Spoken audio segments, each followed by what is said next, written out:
Let me show you how tricky the white man is. When you think of black movements being co-opted, the first thing that probably comes to mind is the Black Lives Matter movement. An outbreak of corporations and organizations coming out of the woodwork to show solidarity to the loss of black lives. A myriad of token gestures made to protect their brand image. Their position at the boardroom table. I think of Killer Mike telling black people to stop tearing down their homes, and the propaganda machine putting that out everywhere. I think of George Floyd's family being taken in by the White House as a means to mitigate the growing frustration. I think of Tony Sewell being used as a puppet to push back against systemic racism within the UK with the phony race report. The co-option of black movements have a very deeply rooted history, and one of the lesser known ones is the I Have a Dream speech. Let's talk about it. Will go down in history as the greatest demonstration. There's a lot of talk about how this speech has been liberalized. MLK's legacy has been whitewashed. He's been made into this pacifist dreamer who yearns for peace, equality and freedom for everyone under this desegregated world. I'm not going to bore you with the details of these criticisms because they're really easy to point out and it's fairly common.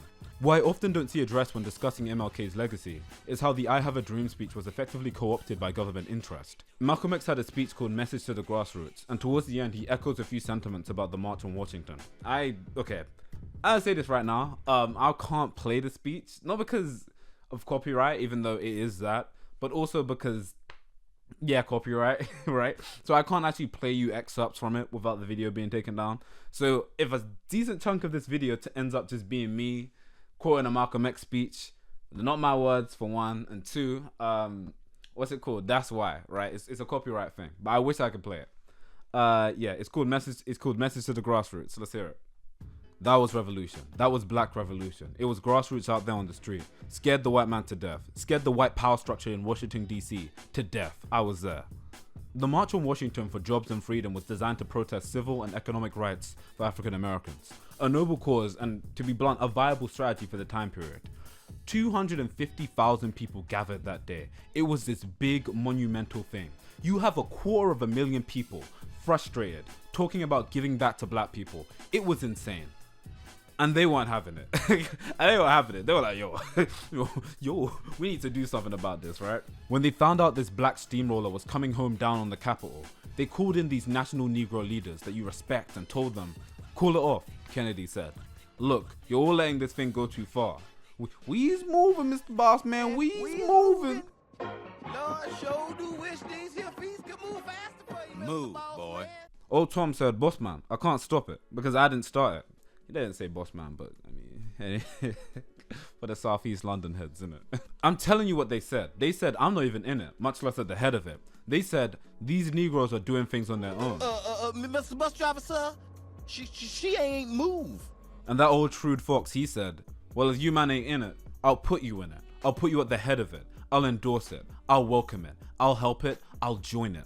This is one of the most overt forms of co-opting I've ever heard of, personally. But the story goes deeper. We're gonna keep... A big part of this video is gonna be me telling the story, right? Just in the matter of hours, these guys joined together in a hotel room. They called the biggest civil rights leaders, and they were called the Big Six. Martin Luther King Jr., James Farmer, John Lewis, Philip Randolph, Roy Wilkins, and Whitney Young. Standout names here are MLK, James Farmer, and Whitney Young. MLK for obvious reasons, or MLK Jr. We always forget, right? I always forget, he's the second one. James Farmer actually drew criticism later on for partnering up with Richard Nixon in an attempt to make changes from the inside, right? You can't change BET from the outside. You got to change it from the inside. This is victory, brother. Now my message, our message. Let me show you how tricky the white man is. As soon as they got it formed, they elected Whitney Young as the chairman. And who do you think became the co-chairman? Stephen Cura, the white man, a millionaire. Every one of that so-called Big Six, they know what happened. Once they formed it, with the white man over it, he promised them and gave them $800,000 to split up between the Big Six. And he told them after the march was over, they'd give them $700,000 more. $1.5 million split between leaders that you've been following, going to jail for, crying crocodiles. Oh man, he was in on them. Alright, cool. $1.5 million split between leaders that you've been following, going to jail for, crying crocodile. He kind of goes in on them. I'm not gonna front. He was kind of mean here. But I mean, it was justified, right? He goes further to communicate how everything from the investors, the people there, and even the words they said were checked off and had to be approved by them. The I Have a Dream speech was guaranteed approved by the government.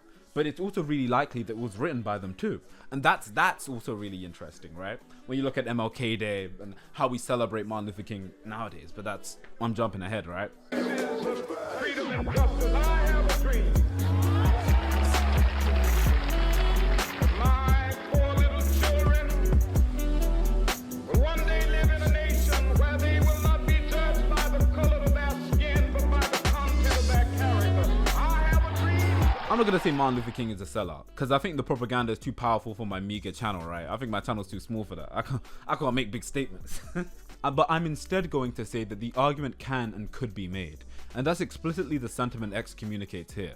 Malcolm's language was harsh, but it was the truth. According to Cohn, the march was controlled by the black bourgeoisie and the white liberals who financed it. The organizers forced John Lewis to rewrite his speech because it was considered offensive to the Kennedy administration, and James Baldwin wasn't allowed to speak out of fear of what he might say. MLK was only assassinated when he went back on those words and communicated that his dream had finally become a nightmare.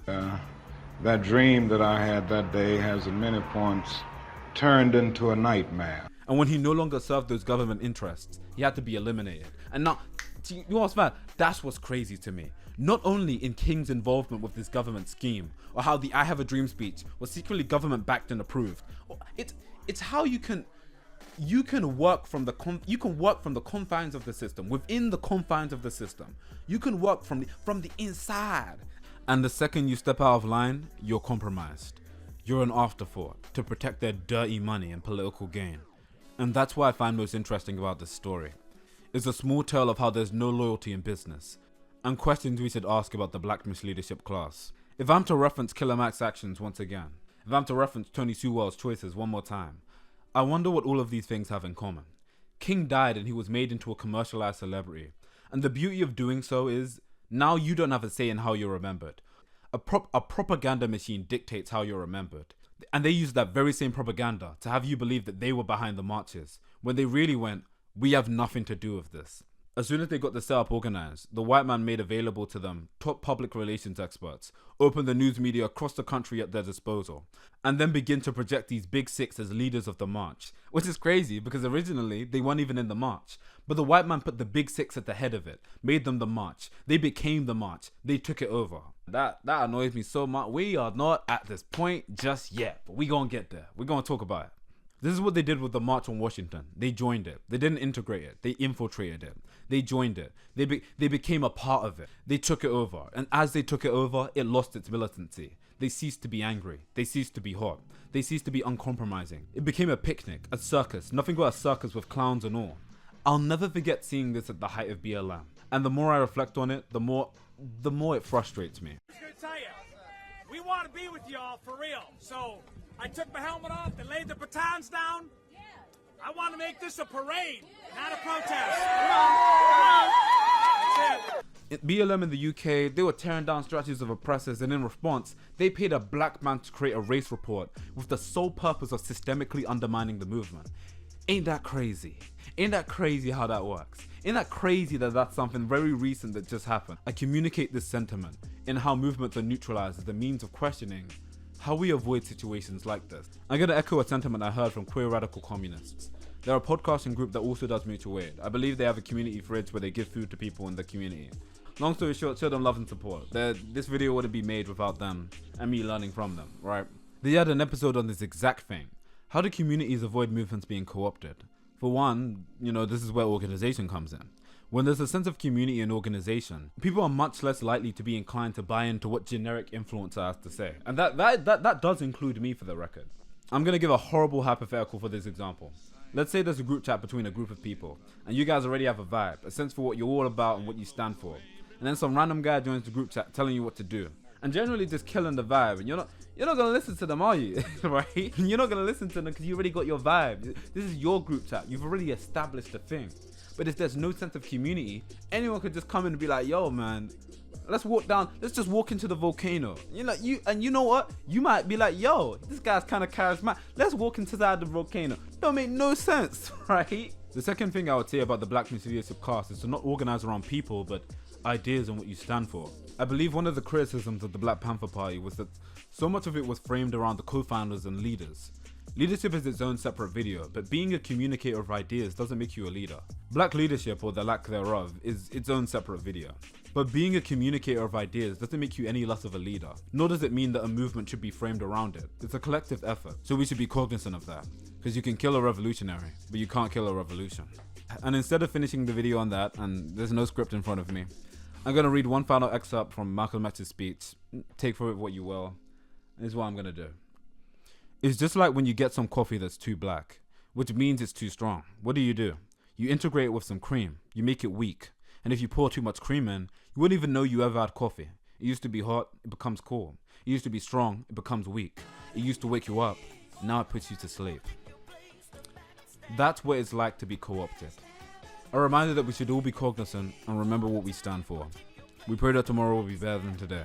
Power to the people. Peace. Now, I'm not one to lose hope. I keep on hoping. I still have faith in the future.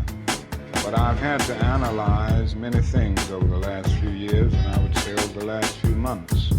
I've gone through a lot of soul-searching and agonizing moments, and I've come to see that we have many more difficult days ahead, and some of the old optimism was a little superficial, and now it must be tempered with a solid realism. And I think the realistic fact is that we still have a long, long way to go.